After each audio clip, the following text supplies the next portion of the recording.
This week on RSBANDB Update, we have a look at the year that was 2019.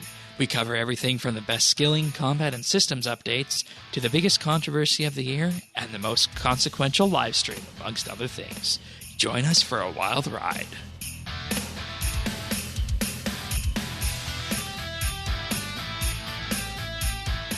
This is RSBANDB Update, episode 758, 2019 in review. Have you heard how good the mining and smithing rework is?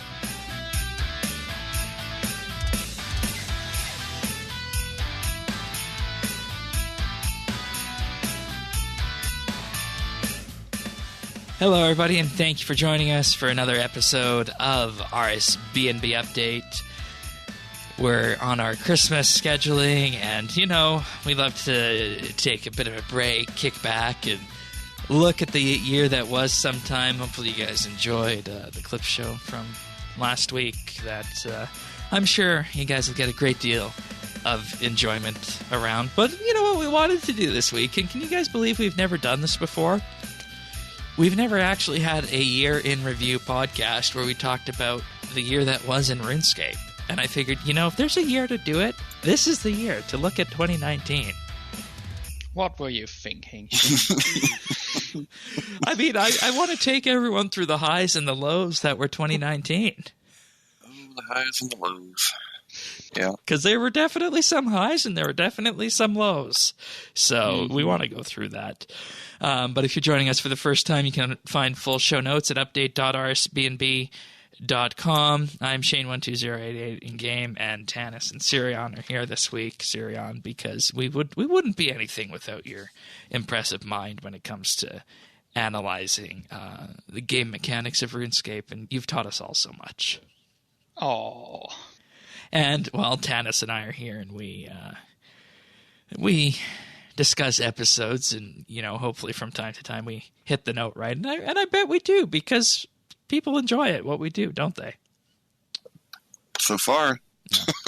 So what we're going to do here, folks, is we're going to have a look at everything from the ninja fix of the year, combat update of the year, skilling update of the year, lots of other categories too, and we're going to wind off with our most important updates of the year, the favorite updates of the year, and of course what our most favorite RSBANDB update episode was. And we're going to start small with this, because first things first, we're going to talk about our favorite ninja fix or patch note of the year, which is a good place to start, I think, because the ninja team is something that's kind of faded away and moved more towards just general patch notes and quality of life improvements. So we're going to start with this. So Sirion, what do you want to start with here first for us?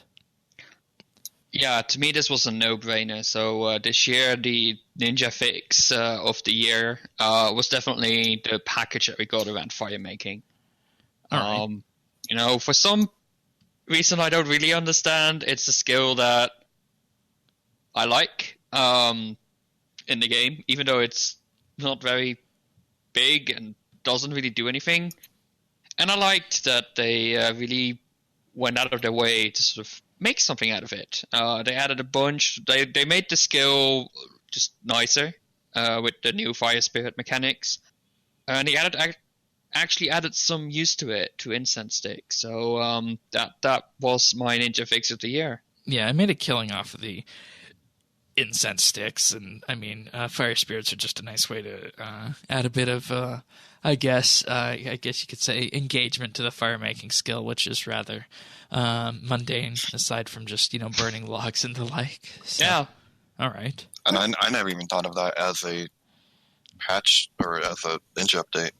I was just thinking of that as an update. So I guess that's how good it was. There you go. There you go. Yeah.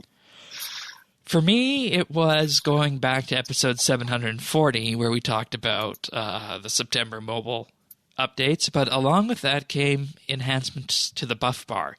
And, this is something that I'd wanted for a while, and it took a while through teething problems to make fixes to it. But what this did is it allowed you to further customize the buff bar so it would be prioritized based on buff importance, but what's more with this, in addition to the customization you could now also entirely changed the way the buff bar was oriented. So if you want a vertical buff bar now, you can have that. If you want a buff bar that takes 2 rows up for the positive buffs, you can do that. And if you want to make it so that they all line up nicely on one line, so you have the positive buffs first and then the negative buffs right after that, you can do that too. And it's all about configuring your layout, your user interface layout, to what works well for you. So that's why I chose the buff bar one. I don't use the buff bar that often, but that is one thing that always annoyed me from when we got it, is that you couldn't have a vertical buff bar. So now we can do that with this one. So I think that sort of shows how we all reap the benefits of the mobile team working on, the UI and reworking those systems. And, all those quality of life updates come back to the main game. And I think that we only see more of that now that, Java is dead. Yeah, very true. Very true. Tanis, what was your patch note of the year? Well, when I think of patch notes, I think foremost about fixing stuff that's broken, and I think the most consequential patch we got this year was one we got this week actually, with the dead click fix, because that was something that came out. The sigil, I think it was with that. God, that's been a long time. Yeah, and I mean, I didn't realize how hard it would have been to find until you kind of explained that, and then that makes me think, well, if it was that hard and they did get it and it didn't take even longer, then that's got to be my pick. Especially, even though I'm not a big combat person, this would really ruin that for somebody that had their timing down, their muscle memory, and it would screw with you. Yeah, and just to summarize this, the players were calling it dead clicks, but in reality it was dead inputs because it was related to the keyboard input system RuneScript using keybinds and setting a flag called ignore already held, that when you would use that and that flag would be set, it would prevent buttons from being pressed. And the whole idea was behind this is that this flag was being set because apparently, and what was assuming to have been happened from the user interface side, is that the action bar was being redrawn. And it's a fairly conventional practice to disable input on a user interface element while it's still being drawn, but with something that's being drawn so quickly as an action bar, this wound up causing problems. And the very fact they say it's a flag likely means that it was a one-line thing that was being set somewhere, and you would need to figure out what exactly it was. Given the players were referring to it as dead clicks, you don't necessarily know that it was something to do with the keyboard and a dead input. So that just makes it even harder to find as it is, because when you have these kind of little things so deep in the keyboard system, that's going to be hard to find. So, All right. Let's kick it up a notch here. We're going to talk about combat, and that is going to be shocking to some people because the three of us aren't combat people. And, we didn't really have many combat or PVM updates this year, did we? But we were able to find 3 combat updates of the year that we each thought were worthwhile in a different way. And we're going to start with the biggest one. So what do you got for us? I mean, this one is probably the most obvious one. I went with the Shadow Reef Elite Dungeon 3, the finale to the trilogy of Elite Dungeons. I still see Elite Dungeons being played very regularly. They were a solid piece of content. And I remember doing the Ambassador in story mode. I'll admit, in story mode. But I remember doing the Ambassador by myself and actually having a good time. I actually enjoyed the boss, which is the first time that ever happened to me. So I was completely shocked that such a thing could happen. But that, I think that goes to tell how far the game has come and how far the PVM world has gone. And Elite Dungeon 3 has 3 really interesting bosses and is just generally really nice. So hands down, was the biggest PVM update, and I think also the best one. Yeah, and I fit into that same mold that I'm not a PVMer, but I enjoyed Elite Dungeon 3. I enjoyed all of the Elite Dungeons, both on story mode and when David took me in actual hardcore PVM mode with that. So that's saying something for someone who doesn't PVM. So I think you made a good Elite choice Dungeon with that one. Is not fun. Yeah, you can get your teeth kicked in with that one. I say you, oh my goodness. Tannis has fond memories of that. Oh boy, I spent 45 to an hour, minutes to an hour on killing Seiryu. In story mode, it was not fun. Well, I mean, we got Curse of the Blackstone out of it. Oh. All right. That doesn't even count. Oh, I thought it was an interesting quest. But okay. Poor questers. Poor questers that week. Yeah. What was really interesting about that episode is we actually managed to keep it to 2 hours and 5 minutes discussing a quest and an elite dungeon and patch notes that week. It was heavy combat, though. So, That's true. That's true. Like, hurry up and get through it.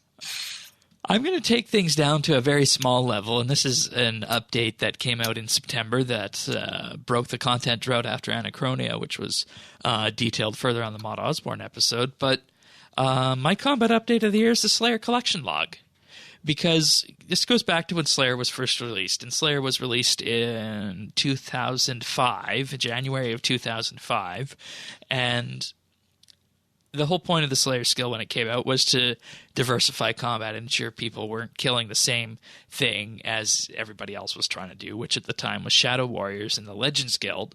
And Slayer has always been this staple that anybody can just go do, and some people find it relaxing. Personally, I find it a bit of a sleeper. I don't know what I'm doing wrong, but that's beside the point here. But this just added on to Slayer by adding the completionist mechanism that everybody loves in this game, so that you can now get a Slayer collection log across 12 different areas. You collect all the different drops, and you crown it all off by getting 12 different titles. And then when you complete the entire log, you're awarded with the Ultimate Slayer title. And this was one of the updates of the year that kind of came in under the radar, I think. And lots of people who just, are going for the 120 Slayer grind or just enjoy Slayer really like this update. And that's why this is Combat Update of the Year. Combat doesn't have to be PVM. And at its core, I think if you're just considering casual combat, that's Slayer. So that's why I put this here. Right on. And I think Tannis's update filters right into that, doesn't it? Yeah, I'm not a big combat person, but I do love Slayer. I don't know what that's... Not going to make any inferences there, but... I want to say this year is when I got 120. So I've just always really liked Slayer. And with Anachronia, we got a new Slayer Master that gave us general tasks for the first time. We'd had, there had been other updates before that would let us maybe pick a task or whatever, but this was the first one to be like in categories. Even cluster tasks, as they're called. Cluster tasks, there you go. But it almost kind of foreshadows what happened this week with the daily challenges. Yeah. Kind of, So, but no, I thought it was, it was great, especially with the dinosaurs and stuff, so that you weren't locked in to a specific kind of dinosaur. I'm trying to think of which one I had the most trouble with. All right. Because I haven't fought the dinosaurs. Okay.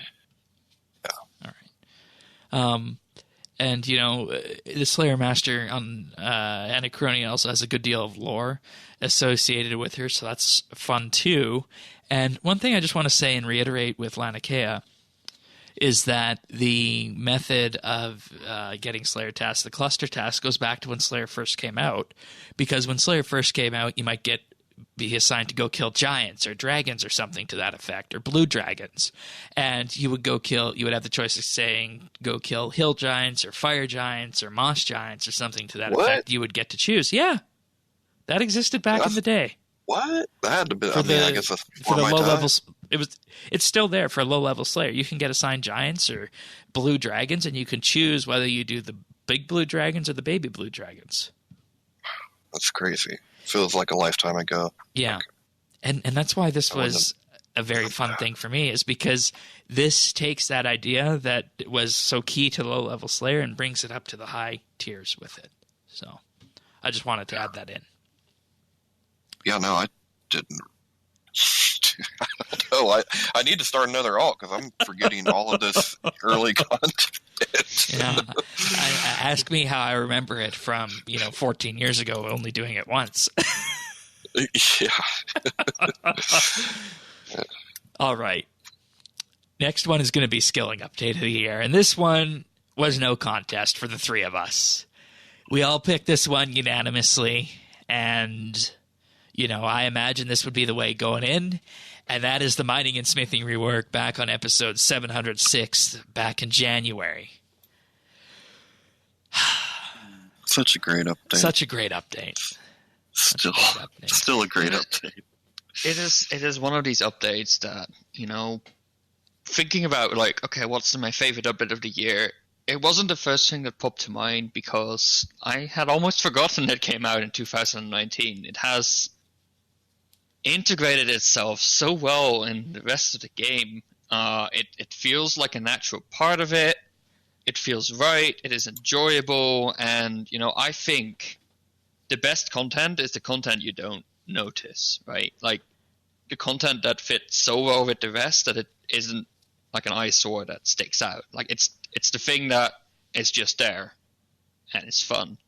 And that's what mining and smithing has become. Like I've been doing some smithing for Yak Track and, it's nice and relaxing. And yeah, that it's still a good update because it is still so solid. And it works so well. So that's why it was the scaling update of the year. Yeah, and they're on record as saying that they underestimated how much people would actually be interacting with mining, to the point that the economy was actually flooded with new ores. They didn't think that was going to happen.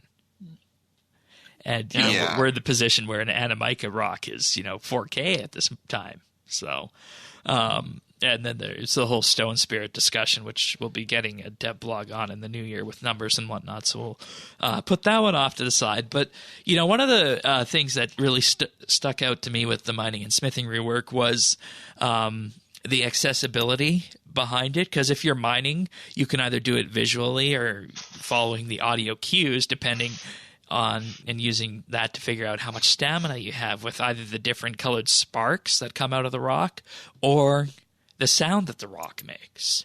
And the same thing goes for smithing as well. The sound changes, and you also have a progress bar that shows what your current heat is of your item. And this is just such good design that it factors this in, and it can be used in a way for accessibility as well. Then I can go on and talk about mining, how you could, even set up a mining build with augmenting your pickaxe to focus on getting critical chance strikes if you really wanted to do that. Or you could focus on a build to give you more geodes, something to that effect as well. And the possibilities for this are just endless. And, we got some updates along the year, such as the coal auto heater to take more coal out of the economy and AFK smithing. So I think this update's in a really good place. And this is, core 2019 RuneScape 3. Mm-hmm. Yeah, this was easy. I mean, this one was just hands down. I didn't think of anything other than that, and you're definitely right about the sound cues on the, especially with the smithing.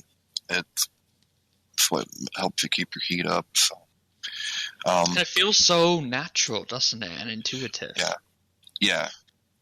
And I mean, one of the probably, I don't know if it's overlooked or not talked about as much, but something that I really love about this update was taking the just the competing for resources, because it didn't happen often, but when it happened and you really needed something, you needed it right now, like it would drive you crazy.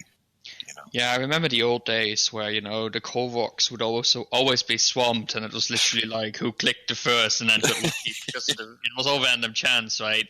And the rock was empty, and like getting coal was a pain, and you would always be competed by like high level, because coal was the thing back in the day, right? It was super rare as well. Like there were and it was needed for everything going up all the way to Rune. Yeah, exactly. So it was pretty crazy. That I agree. That has definitely made a difference, and I think it makes the game more social as well. Yeah, for sure. Especially clustering people at the Artisan's Workshop. Yeah, exactly. But also because it is fine if you're both at the same rock. Yes. Because It made it like fishing, where you could strike up a conversation, whereas before you're like watching, be like, "Don't touch my rock. These are my 2 rocks here. You better stick with those 2 rocks over there, buddy." Like I'm watching you. You're just like standing there like Chris Pratt in Jurassic Park, like holding off the dinosaurs, right? Like, well, we'll talk about dinosaurs later, hey? Yeah. There's also the trim masterwork that came out of it, made PVM a lot more accessible, allowed skillers to have tier 90 armor. So that's nice, and power armor nonetheless too, which is really good. But it's so odd because it's like special is to reduce damage over a longer period of time, which is exactly something skillers would want. Right, but it also is antithetical to power armor. Right. Yeah. That's actually an interesting thing. I never thought of that. Yeah. But I mean, it works. So. Yeah, no, it's great. I mean, I love my master trim, and I'm dreading the day that I have to do it again. Well, I'm not do it again, but you have to get the essence and stuff. Yeah. Like, I don't want to pay for that again. I would make it again. But, well, see, here's the thing with masterwork: you can learn enough PVM that by the time it's time to get more essences, you can go kill those bosses that you need to do that. Yeah, I'll get right on that Rise 6 and do it. Do it. But yeah, no contest here. This was definitely the skilling update of the year, and we'll save it for biggest of the year when we get there, and I imagine we'll be talking a little bit more about mining and smithing as we progress through it. So you guys good to move on to our next category? Mm-hmm. Yeah. All right. Next one is the biggest controversy of the year, which is, something we here try to avoid at RSBANDB Update because we, of course, focus on the core content and not what the community is saying. But there definitely was lots of internal debate with this first one, wasn't there? I think the biggest controversy of the year was whether we should talk about the biggest controversy of the year. I love controversy. Yeah, have you heard about the completionist cave rework? By any chance? I was looking at notes, and they started talking about it back in January, about what they could potentially do with it. And the talk just continued and continued and continued on from April through March, May, June, until they finally had to implement something. But I'm taking your thunder. This is your most controversial update of the year. Yeah, they started this out right after mining and smithing, right? I think it's also done by Jack, wasn't it? Yeah. So he tackled that right after mining and smithing, which is wow. Respect. So I was pretty confident going in the way in because, yes, it has the problem of the it being best in slot, but having all these requirements. But it is also it's a big milestone, and they had a lot of plans about sort of more granular milestones in each of the different areas of the game. And as we talked about on the monthly bit on achievements that we did just the other month, or was it this month? I don't even remember anymore. I think having these sort of smaller tasks, it was a really good idea, and I think they were on the right track. And I was hoping that they would have the same courage as they would have on the mining and smithing rework to go through with it, and they didn't. And people kept complaining, it kept going back and forth, and it felt that despite the sort of the trust that Jagex had earned by showing that they can completely rework to skills and make it feel natural and fun, they wouldn't really allow Jagex to make changes to a cape, a single item in the game. Yeah. And with this, Maud Osborne did say that there's the possibility of going down this path in the future of, adding more granularity to the way comp works, and that idea of the complicated aspect of it, as we coined it, isn't off the table. So for those who wanted that and all the different meta achievement capes, that's good. But at the same time, it was complicated comp rework, and you couldn't explain it quickly. And that was the core of the problem, and it went in a roundabout way to solving the initial design problems. And I remember us talking on the show when they said they were going back to a very small design in terms of just fixing the core aspects of the comp cape. And I said, yeah, that's what you should have done from the beginning, is just focus on the simple design and fix the problems that existed. And that is making it so that comp isn't always needed. And they accomplished that by putting perks on all the capes. Yeah, that wasn't intended, by the way. You say that, and maybe I agree that going for I'm making it a controversy when talking about the controversy. I love this. So meta. But on the other hand, tackling these problems, you can take it as an opportunity to do something bigger and to really move the space forward. Oh, yeah. That's what it didn't do. I didn't agree with move that. the needle. And I think that's a missed opportunity. And the whole I think because of the whole controversy, they didn't want to. Yeah, and I think if they would have buried their heads and went along and come up with their design on their own, and then came out to players when it was ready to be play tested, and if they had the right kind of messaging around it, they could have got away with whatever they wanted to do. Yeah. But one final note on this before we move on to the next one. I don't know if you have more to say on this. But when Earth came back to the game this summer, this was the number one thing that he enjoyed, is that all of his passes from achievement diaries and whatnot were on the character, and his teleports were in the teleport menu, and he didn't need to get the capes, which was part of the comp cape rework. So there you have it. You have people who don't even have the comp cape or the max cape benefiting from this update. Yeah, I'm not saying it's a bad update. No, it was great. It could have been more. And yeah, totally. My controversy of the year was very complicated. Was, and many players are still looking for answers to this, and we don't devolve into the whole TMZ style of reporting where we're commenting on every little nitpicky piece of potential gossip that comes out of the community.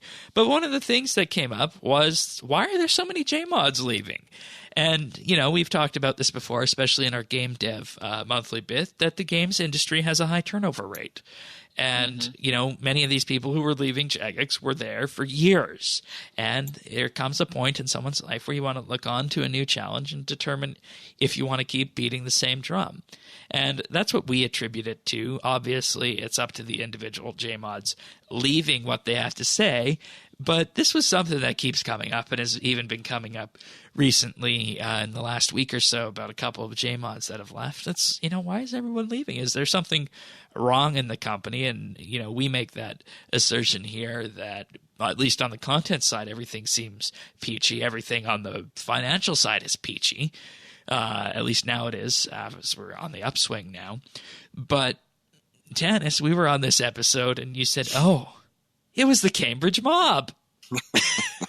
The Cambridge mob was involved in the JMods disappearing because they were going to say bad stuff about all the potential treasure hunter promos and the microtransactions. So they were going to blow the lid on the whole thing. They were going to blow the lid on the whole thing. So as a result, the Cambridge mob came in and kidnapped all these JMods.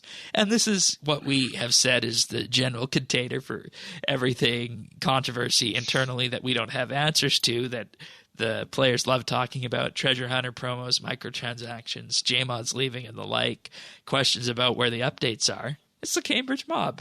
So I say the biggest controversy of the year for me was the Cambridge mob. And, it's a fun thing to say it as Cambridge mob, but, it is all indeed serious when people leave. But hopefully you guys took some enjoyment out of that Cambridge mob discussion we had back then. And Sirion, you were on that episode too. Yeah, I was on the episode. It was a lot of fun. All right, Hannes, for us. So, you could probably put this on every year. So, starting this year, biggest controversy for me was the I don't even know how we call them, like excessive treasure hunter promos. I don't know. The treasure hunter controversy that was kicked off by the smoldering volcanoes and then followed by Shadow Next items, just back to back. Yeah. And that threw the community into such turmoil that, like, it just would not. It was the story that would not die. Yeah, and there was also it was also accompanied with the player-owned farm nerfs. Yeah, yeah. To the point. Well, yeah. And there had been other previous, like, really large nerfs. I mean, they had me believing I was part of the Cambridge mob. I'm like, well, shit. I think there's something to this, man. I don't know, but yeah, it was so bad that they basically went out and found an expert in the field, and I think if nothing else comes out of it, that was worth it to be able to have Mod Warden and the restructuring where we're at now, and the path that we're looking at for monetization going forward.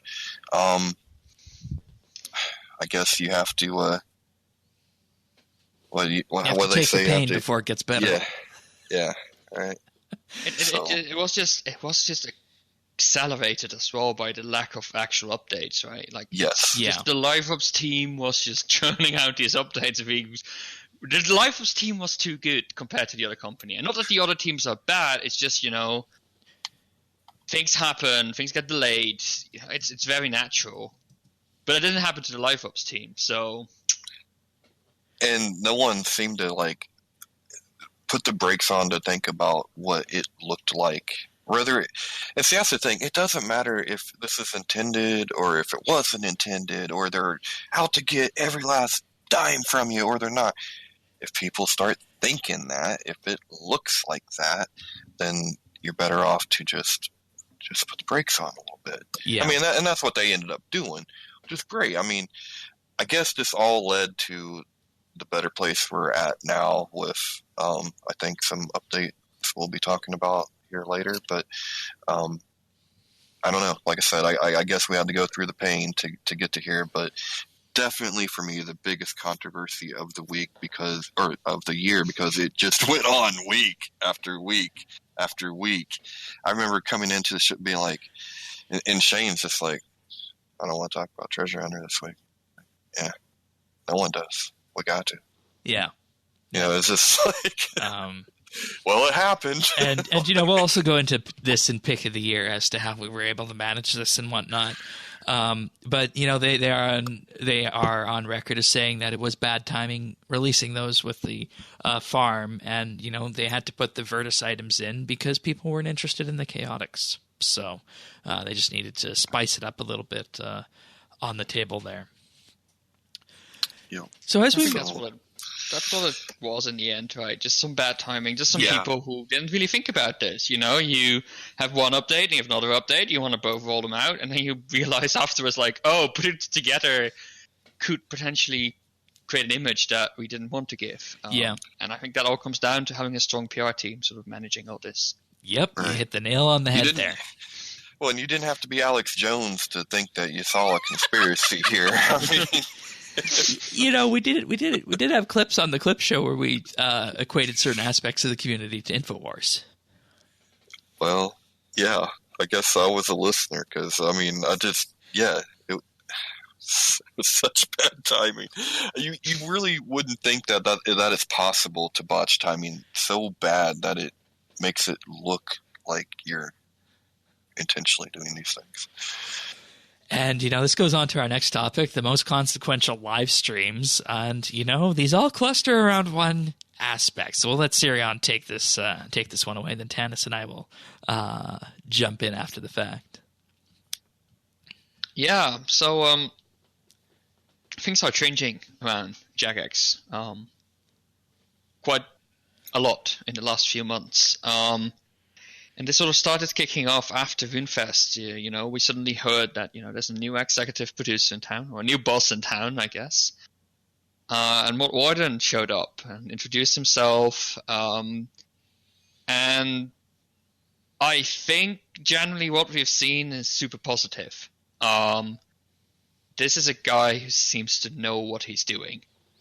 And that's like his track record also shows that. And he's very humble too, because this is the first stream he was on, and he never said, "Oh, I was product director for Overwatch. We figured that out. We did that research." Yeah.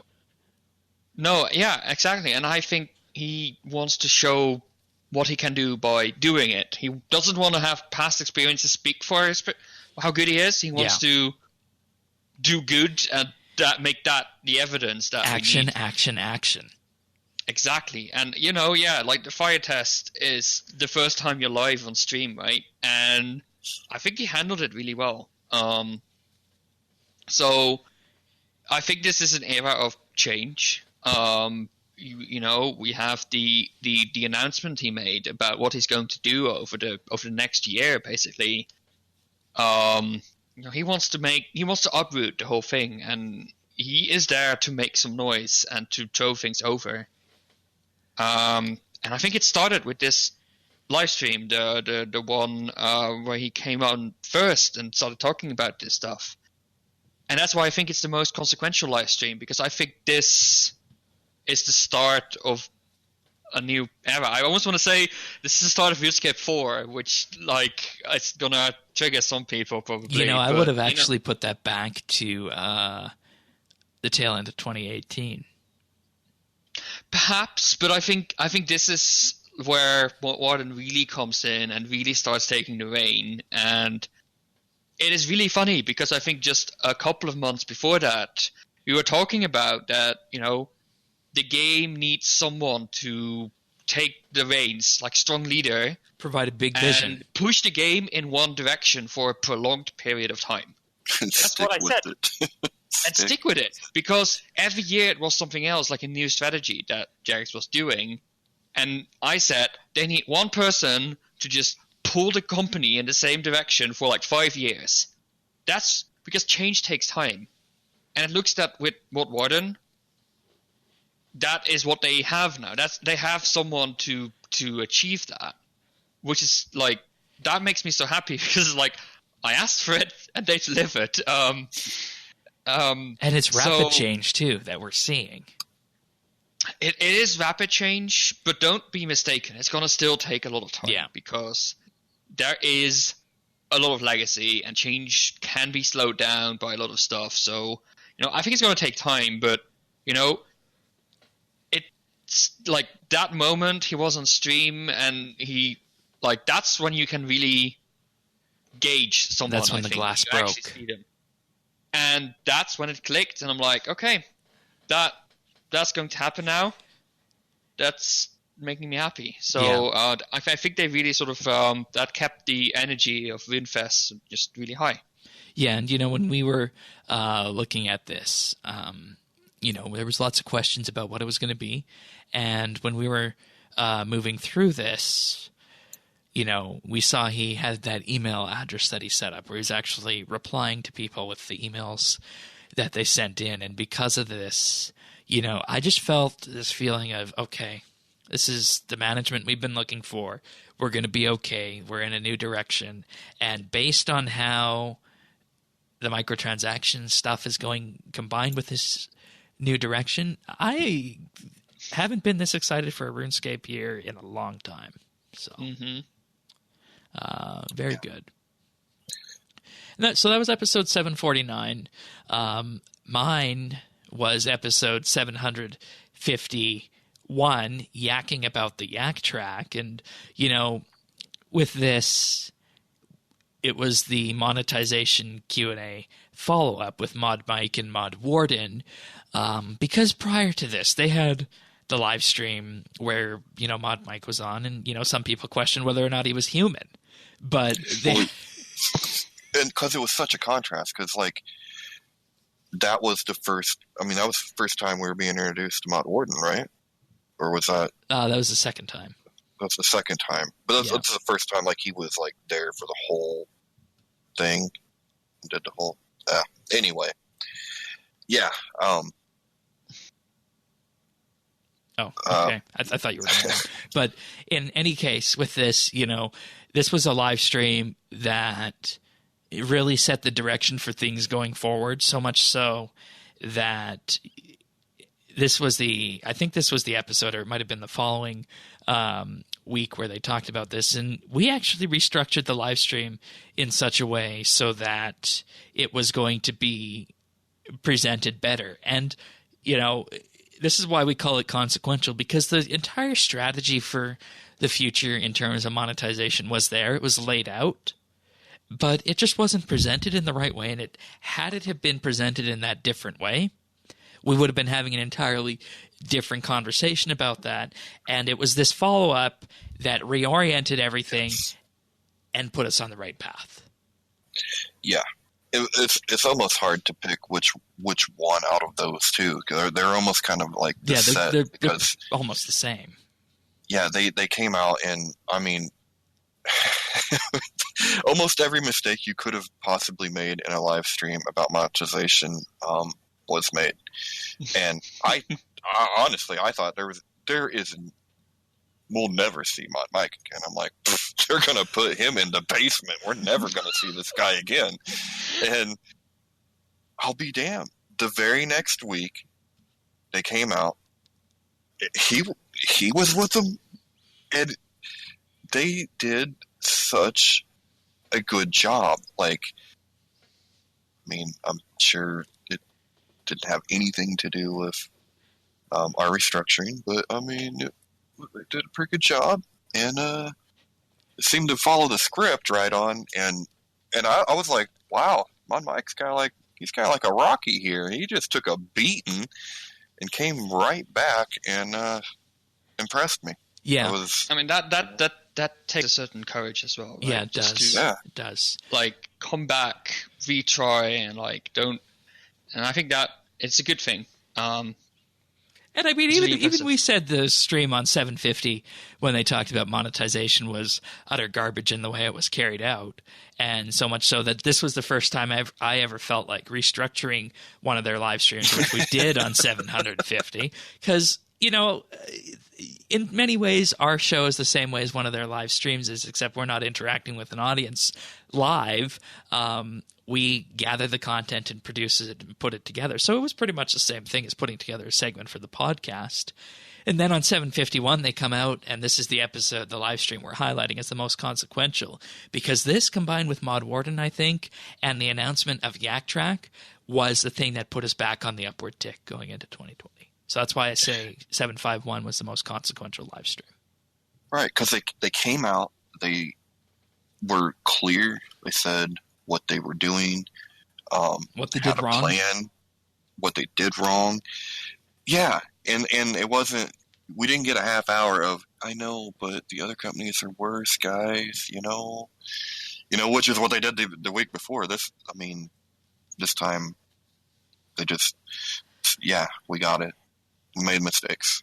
This is what we're going to do about it, and that's what you want to hear, right? I mean, the nail was hit on the head. Yep. All right. We also do have a category for the best systems update of the year. And, a systems update is an update that isn't necessarily content, but it's something that you interact with each and every day. And it wouldn't be possible to play RuneScape without. So two of the things that immediately come up with this is the chat system and the bank system, which this is another one of our unanimous ones for best systems update of the year. It was the bank placeholders and improvements, otherwise known, and I still think should be branded as the bank rework. Yep. We're on record as saying that the bank rework should have always just been placeholders. As detailed, the high-level meta searching was nice, but, I mean, it's on the would-be nice list. You didn't necessarily need that, so the placeholders and the improvements got forward was enough to propel this into our best systems update of the year. Reworking the bank. And, it's just such a joy to play with still even today, I think. I mean, I still think the system has flaws, right? I remember going and making screenshots and showing like all the UI inconsistency, and I think the game needs a good UX designer. That's what it needs. It needs somebody to go in there, look at all the systems, come up with common patterns, and all that stuff. And I know it is a massive job. There's a lot of like RuneScape is a super interface heavy game. Yeah, and we know how the UIs are coded, and they're not the easiest thing to work with in RS.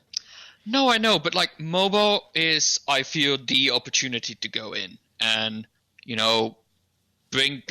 go make an inventory of all the interfaces, figure out the common patterns, and implement these as common patterns, because maybe the pattern is slightly different on mobile phones to be more intuitive there. Can you explain to our listeners what design patterns are for UIs in particular? Design patterns are common rules for your interfaces. For example, a really common rule, like if you use like a Windows operating system, right? The most top right button in your interface closes the current window. That's a rule. You can assume that wherever you are, that is where the close button is. There's a few exceptions. Sure, those are bad apps. Like, honestly, they're bad apps. That's a rule. It's the same as, a delete button should always be on the left, for example. The confirm button should always be green. All these sort of, you make these rules and these patterns, which means that if you get presented with a completely new UI that you have never seen before, you immediately recognize what everything does, because everybody is in a standard place, everything has a standard color and shape, and that makes it much easier to work with a UI. So that is what a design pattern is, and that is what a complex game as RuneScape ideally needs. And that is what lacks right now. Even within the bank placeholders, there's sort of different sub-screens you can go into, right? Like sub-modes or screens. And each of them has a different back mechanic. Like, sometimes the back button is in the top left, top right. I've seen everything. I have a series of screenshots of 4 of these modes with 4 different ways to go back. That is the opposite of a design pattern, right? Yeah. I want to go in a mode, and I'm like, okay, how do I get out of here? I want to have a standard place where the back button is. Like, top left is very common in other apps. So that is why I think it wasn't perfect, but it was a step in the right direction. It was a massive step in the right direction. The UI looks modern. It feels much more responsive. And since RuneScape is such an inventory-heavy game, you spend a lot of time in this interface. So yeah, that's why I still think it is the best systems update of the year, and I hope it is something they can pick up and keep working on. Yeah, and one thing we also learned from this, and one thing that they did was very prudent, is they actually took a full server backup. They shut the game down for 15 minutes before, did a full server backup before this launch, just in case anything happened. There were no major bugs found until everybody filled up their banks on the double XP weekend. But, the fact we got through mining and smithing and the bank rework without major game-breaking bugs really speaks to it a lot, doesn't it? Oh. Yep. All right. Next one was our most important update of the year, and this is an update that we feel has influenced the game in such a positive way that it deserves an extra mention. And I'm going to agree with Sirion on this one, and I'm going to extend it with mine. So start us off. It's a fairly recent one, and I think it's ushering in a new era for microtransactions with Yak Track. It is taking a monetization model and actually making it fun to interact with. Yak Track is not innovative or new. It is just a battle pass system. But it felt like actually a really good fit for the game. Like, it actually sort of works. It solves a lot of other problems, like, okay, what am I going to do today after looking in? Yep. Again, not a perfect update. The tasks are a bit grindy. But they are going to iterate on this and make this better, and I'm really excited about what this can bring for the future. Yeah, and this was my number one thing, is that I've been playing this game since 2004, and it's been a long time since there's one of those days where it's a burning desire to start playing again. But Yak Track has got me on to doing that, even still in on task 27 as we're recording this. So that speaks to a lot with this, just in terms of how successful it's been for me. It's what I've always wanted, just some way to interact and have it be worthwhile enough but not too steep of a climb. So I'm very pleased with it. For me personally, the only way this could have been made better, aside from the grindy nature as you mentioned, is if it would have been Christmas themed. But this was supposed to come out around Halloween and was delayed a bit, so that's why it's Count Yakula's Yak Track. Fair enough. And I do think that, the timing of when it came out wasn't great either. Like, it came out during the double XP week and all that stuff. With 120 that's where they farming could and have 120 improved a bit. Herblore. Yeah, exactly. So, that could have improved a bit, but, otherwise, I think it's just on the right track, no pun intended. Yeah, when we were doing our monthly bit, Earth actually absolutely loved the name Yak Track. He didn't think we were being true, but he said that is the best Jagex name that they have ever come up with. Especially with it being Count Yakula. But continuing on the same monetization sense, yes, that's the way we're going with this one. Mine is the Oddments Refresh. Not because of what it did for the current Oddment store, but for what it enables potentially to happen in 2020 with allowing people to purchase exactly what they want from Treasure Hunter, whether it be bonus XP or XP lamps or any of the other little boosters like Pulse Cores and Cinder Cones, just to name a few. And it also opens up the possibility with future Treasure Hunter improvements to remove the RNG from Treasure Hunter. They tried that with the glass cases thing, where you could spend a certain amount of oddments to reshuffle the prizes and see exactly what you're going to get in some random order, which was really nice. And, I think they should definitely do this in the future if they want to go full oddments in 2020, is to make oddments be a little thing that drops randomly in-game once they do the currency rework.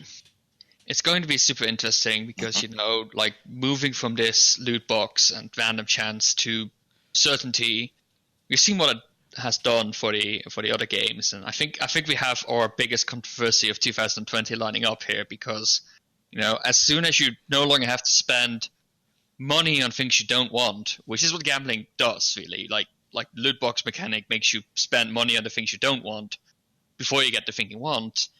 They need to get money from you in other ways, and that generally will mean price bumps. Yeah, we saw that with Rocket League. Exactly, that's the example I wanted to give. All of a sudden, you have to spend a lot of money on getting an item, and it's actually not more money than you used to have to spend, but it suddenly looks much bigger. And I think that is not something people realize, and that is what will probably line up to be a bit of a controversial topic, but I think if you can get past that, it will be a good thing. Indeed. And Tanis, you got a bit of a different one. Most important update. Yeah, mining and smithing for me. This is the model of how I think skills should be reworked in the future. Like if they go down well, I guess it might be a remaster skill rather than reworking, but I just think that it gave the perfect template for what we want. It fundamentally changed both skills, but both skills, but I don't know, mining maybe even more so. Yeah, I would agree with that. Yeah, and it was just like I said, I mean, it's my favorite update of the whole year. But it's also the most important update for you, too. Well, because I don't... And, we're going into the next category, so let's bring Siri on this in, too. I'm going to interrupt you. I just wanted to say, I totally agree with Tanis that this is important because it sets the template for the future, right? I think, I wanted to underline that and repeat that because we get masterwork items like the Masterwork armor, like that concept, we all really liked it. And we see it come back in the Herbler and farming. Like that's the whole, the approach was so well executed. And if they could take any skill, like even Slayer or anything I don't like rune crafting or something like that, and give it the mining and smithing rework, and I'm sure I'll play it. That's how good the template is, and that's why it is so important, I think. Yeah, and also both your favorite updates of the year too. On that. Well, definitely my favorite. Yeah. And I just want to keep hammering it home because I don't know if internally. hey, yeah, right. There's a good. But I don't know if internally they think it was as successful as how I think it is. Well, we got that feedback directly to Mod Osborne, so that was good. Yeah, right. But I'm going to keep saying it, scream it from the rooftops. That was. Have you heard about the mining and smithing rework? Yes, exactly. Have you heard how good the mining and smithing rework is? I mean, yeah. If I could hijack the NPCs in game for a day, I'd make them all say that, just like they were saying. Have you heard about the mining and smithing rework? Yeah, no, but it was like the launch came and it was good from the start. Like we have had patches and all that stuff, but it was good from the start. There were no major bugs. Players were involved to like betas and the entire process. It was all so well done. It is such a good piece of content. And in the beginning, everybody was like, "Oh, it's like new and different," and it might have been felt a bit uncomfortable. But now, when I interact with mining and smithing, it feels like a modern skill that feels like it has a place in the game, and it doesn't feel out of place with anything else, right? It is, to me, an example of what any new skill in RuneScape should be. And what makes me so happy is that when I played Archaeology at RuneFest and I talked to the JMods, through all of this, I could see the traces of mining and smithing in it, right? The lessons they learned, the things that work in mining and smithing, they're all in Archaeology, just with a completely different setting and layer on top of it. Which is why I'm so excited for that skill, because mining and smithing was so good that, Archaeology is almost certainly going to be the winner of most of these categories for me next year. So, well, we'll definitely be waiting for that then. And one other thing on the mining and smithing rework being both most important update for Tannis and favorite update for the both of you, and of course, just let's say a very important update of 2019. We need to realize that this was groundbreaking for them, and it was a huge risk. And from our perspective, it certainly paid off. So.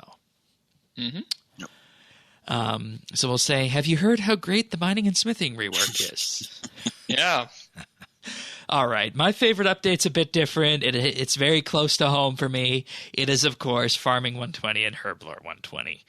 And I would be remiss if we didn't put this in my favorite update of the year topic because, mining and smithing was great, but there's just something about, and, I'm still not sure how I feel about you, Sirion. You knew the night before at RuneFest that these were going to be the two 120s, and you didn't tell me, and you let me figure out on my own when I was watching the live stream with that. I didn't know these were the 120s. Yeah, you did. You said you had a survey you could have done that said you knew beforehand. Oh, yes, I did. No, I didn't. What? Did I? Yeah, you did. You told me you guys knew beforehand, and you didn't tell me. Oh, yeah. I remember now. Yeah.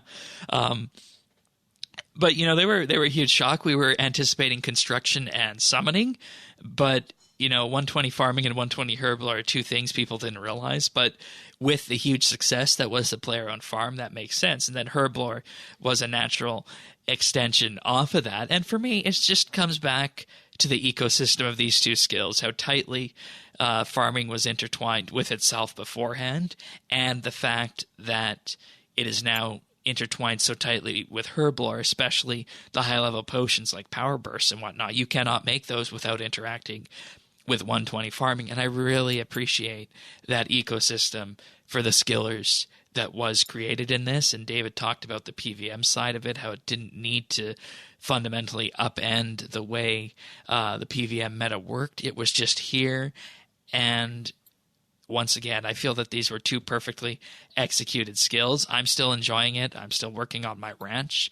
And we recently had the patch note that allowed people to purchase dinosaurs for hunter marks. So I was just very pleased with these, and being two of my favorite skills, they had to be my favorite update of the year. I think they were very close second to mining and smithing. Okay, that's good. So I'm not being 100% biased then. Oh, no, well, at least for the skilling update of the year. Yeah, okay, fair enough. Because they aren't quite as good as mining and smithing, but when they presented it and the way they interacted, it felt a lot like, hey, that makes a lot of sense. And when you get that feeling, I think it's got to be good, right? Like, if it feels like it's right, it's probably right. And, I think it's not quite as perfect as mining and smithing.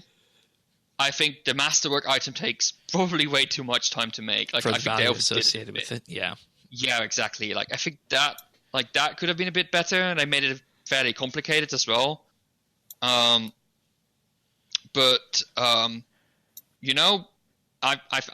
think they picked the right skills, and nobody saw this coming really. Until the survey came out accidentally. But and that was great. So definitely is a really good update. Indeed. And it's all topped off by the fact I was less speechless while watching the stream. Yeah.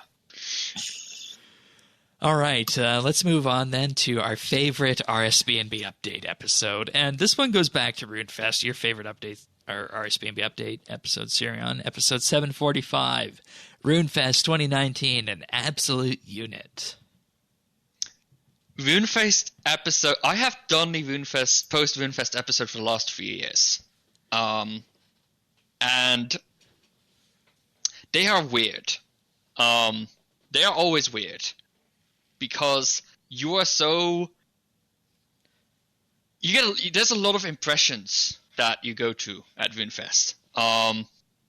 They are different every year, but you go through such an experience, and then you go you sort of rush home, put on your headset, and you record the episode. That's how quickly you get it, right? Yeah. I leave RuneFest at 7. I'm home by 8:30. Put on the headset and we record, right? You get it straight out of. I haven't even had time to process it, so they're a bit weird that way. But this year the energy from RuneFest was so good. The updates they announced, the feeling I got from them showing a bit more confidence and actually showing sort of a longer term planning, the experience I had with a skill that I thought I would hate and actually love, that energy was sort of rushing through me while I recorded the episode. That I think it is one of the episodes with the best energy in it that we have recorded, right? Yeah, I'd agree with that. And that is why that is my favorite RSBANB update episode of this year, because it allowed me to convey my pure enthusiasm after RuneFest, and I love being able to bring that across. And I think the awesome thing is that the positive energy has mostly remained, right? I don't feel super excited and all that stuff as you do at RuneFest, but they haven't brought me even the monetization stuff for me went on sort of on the background. I'm the lucky person that doesn't use Treasure Hunter, I guess. And I've seen the changes that Mod Warden is making. I've seen the changes to monetization. I've seen how the updates for next year are shaping up, and I'm excited about next year. And RuneFest started that, and that is completely opposite to what happened last year. Because last year we were more excited about the old school announcements than the RS3 announcements. So that made such a positive impact. And we felt so for me bad this about year. it. We didn't tell anyone until a few days later. Yeah, exactly. It was a fun little secret we had for a week. But it made me so happy about the game and so like interested in playing again that it has to be episode of my year. Excellent.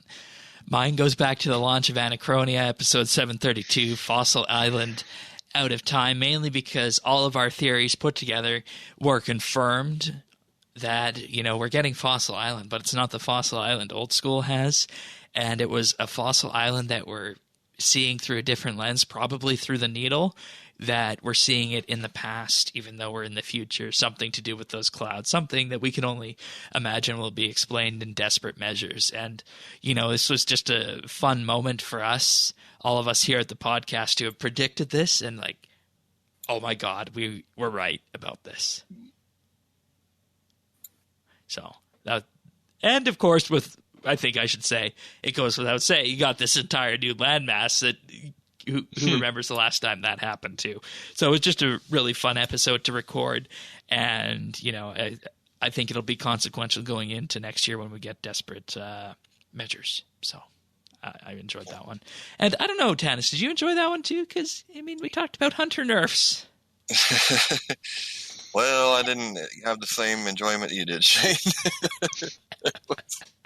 So it is so interesting to me that you can have such a different experience on an episode. Like, same people can. Oh, I was a huge proponent of the hunter nerfs, though.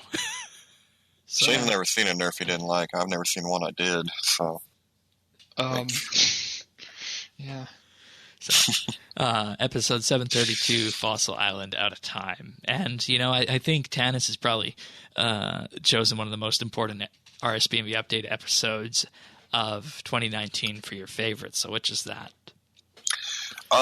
It is episode 752, The Cadence of RuneScape's Future. This is the one we had with Mod Osborne. And that was cool. This is somebody that, it's probably the first JMod, I knew of. I remember, some kind of, a lore behind the gods or something like that. But, I've admired Mod Osborne. His passion is contagious, and it always makes you excited about the game.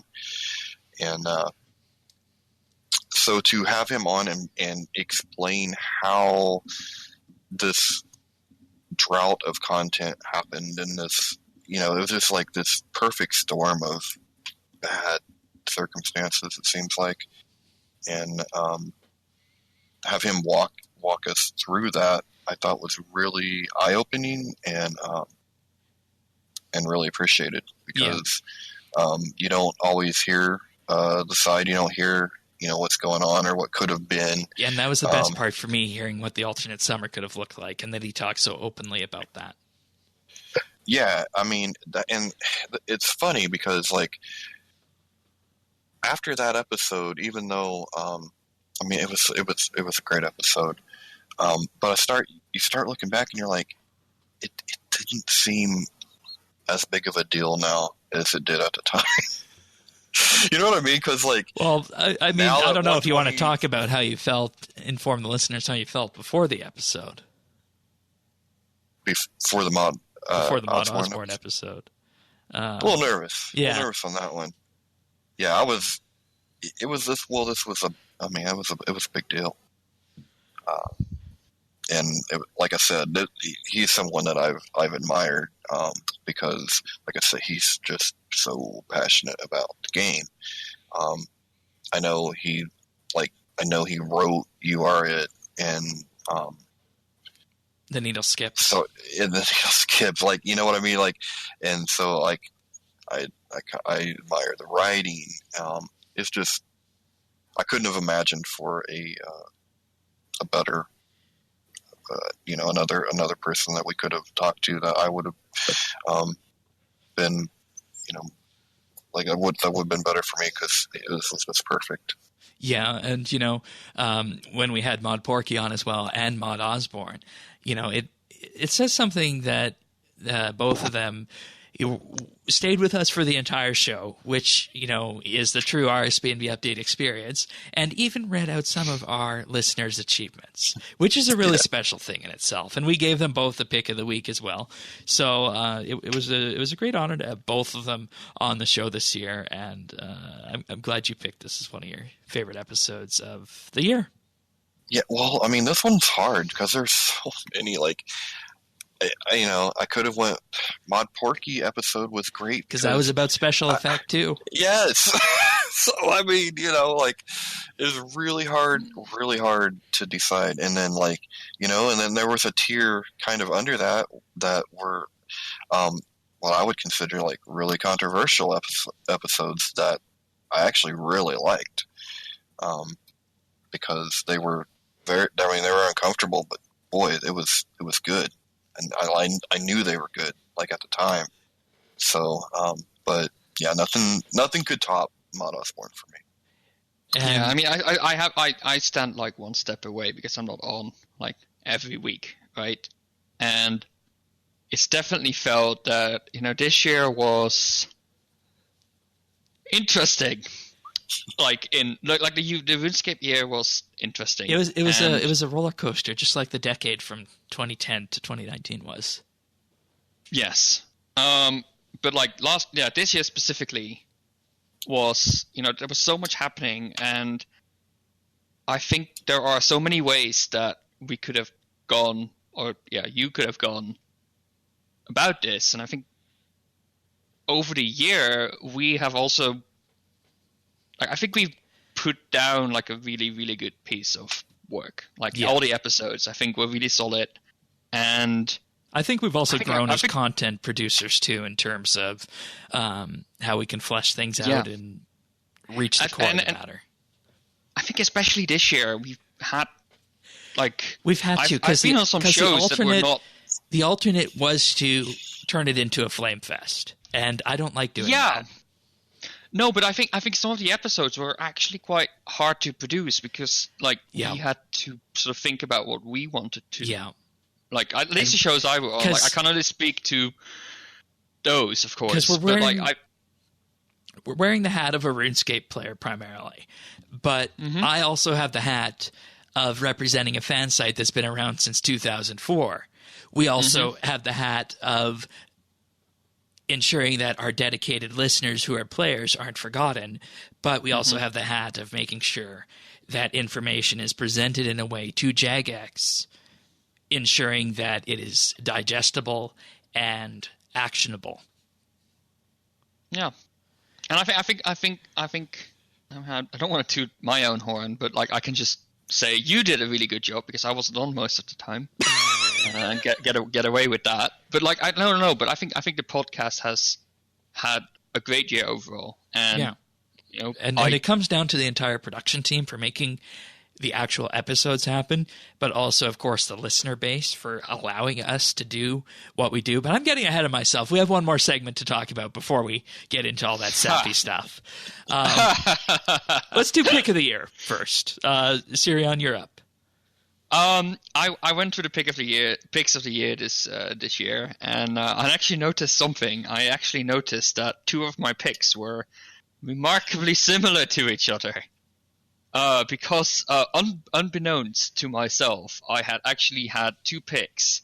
One of them being Divinity Original Sin Definitive Edition, and one of them being Divinity Original Sin 2 Original Edition. Yep. This is not entirely on purpose. That being said, I did finish Divinity Original Sin 1 this year and started playing Divinity Original Sin 2. Looking through it, I was like, if I've picked it twice, then it must have been a really good pick. And I still stand behind it. They are such good games. It is really funny because over the last few months, the game I'm working on in my spare time, we have really looked at Divinity as well as being something called a systemic game. I'll need to come back on the show to talk about that someday. I won't bother you with that now. But it is a really good game. There's a lot of interesting mechanics. There's a lot of British humor in there. So I think people who appreciate the RuneScape humor will also appreciate these games quite a lot. The dialogue is so well written and fully voice acted, and I think this game doesn't get quite as much attention it deserves. So I'm going to bring it up one more time, and Divinity Original Sin 2, you can play it with up to 4 players in co-op. I would gather your friends and start playing it, because I can guarantee you'll have a blast. Yeah, and this is something we've even looked at exploring in our group too. We're still looking for the other player or so it's just a shame you're not on the same time zone as us, and you could be that number 4. I am, yeah. All right, my pick of the year is something that helped me inform how we present information on RSBANDB Update, especially in those controversial weeks when we're talking about monetization or the way information is presented in the live stream. And that is the book that I did as pick of the week on episode 721 back in April. The book is called Win Bigly: Persuasion in a World Where Facts Don't Matter.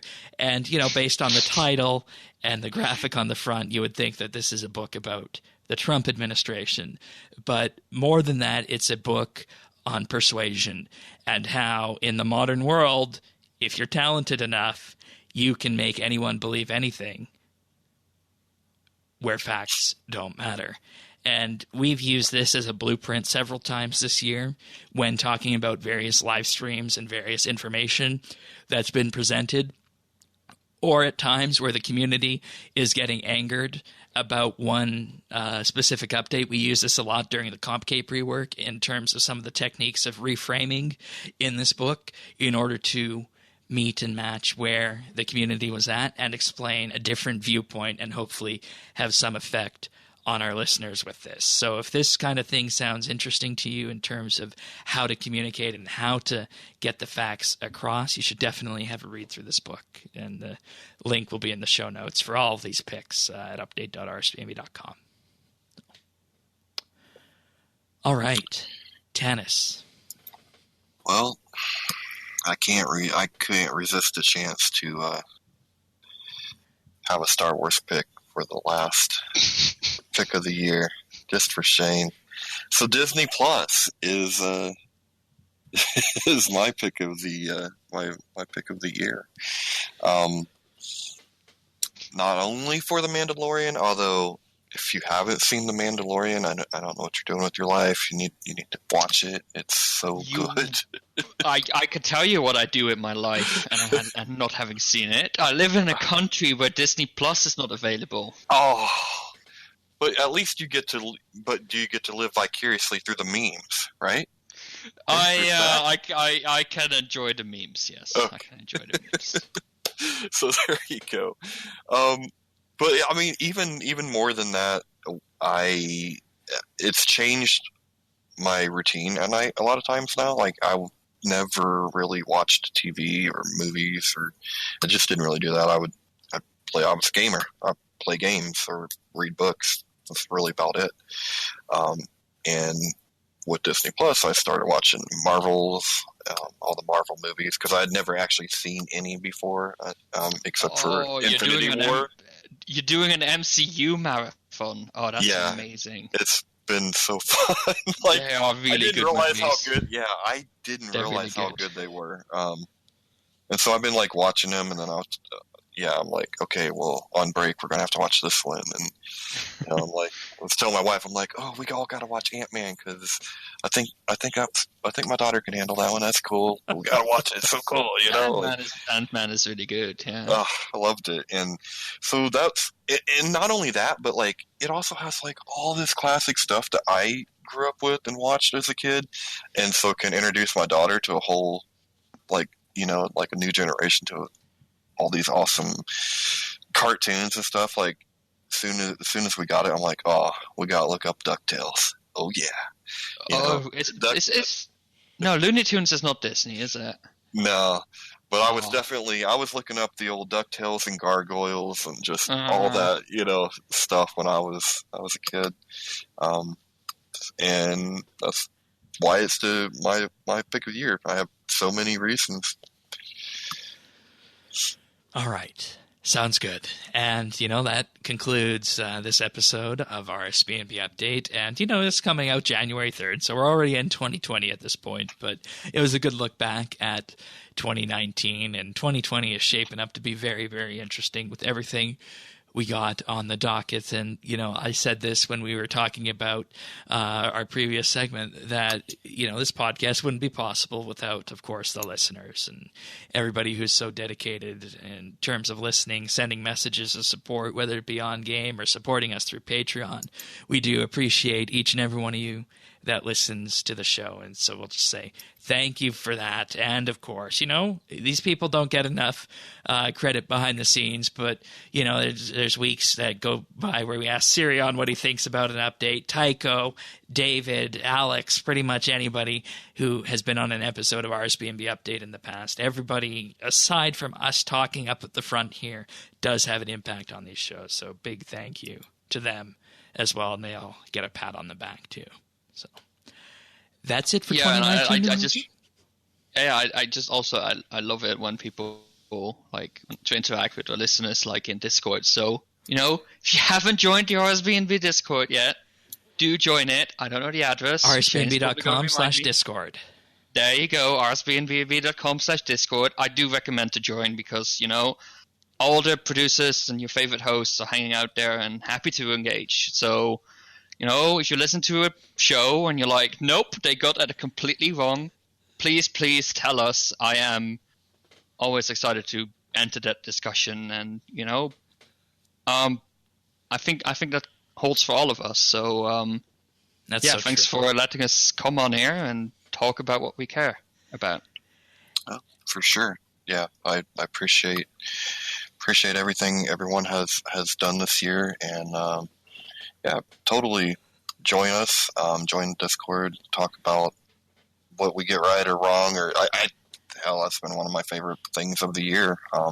Was we actually had a range of opinion and pretty diverse on a lot of the bigger issues. So I appreciate that, and hopefully, no matter what side that you fall down, it was enjoyable. And with that being said, we'll be back next week for the first regularly scheduled RSBANDB update of 2020. If you want to subscribe, do that at update.rsbnb.com/subscribe. Pretty much every major podcast listener out there, you can subscribe in Apple Podcasts, Google Play, YouTube, Spotify, you name it, anything. Update.rsbnb.com/subscribe. Discord, rsbnb.com/discord. And of course, our friends chat, BitsBytes. So with that being said, we'll see you guys next week for another episode of RSBANDB Update. Take care, everyone. Have a great 2020. See ya.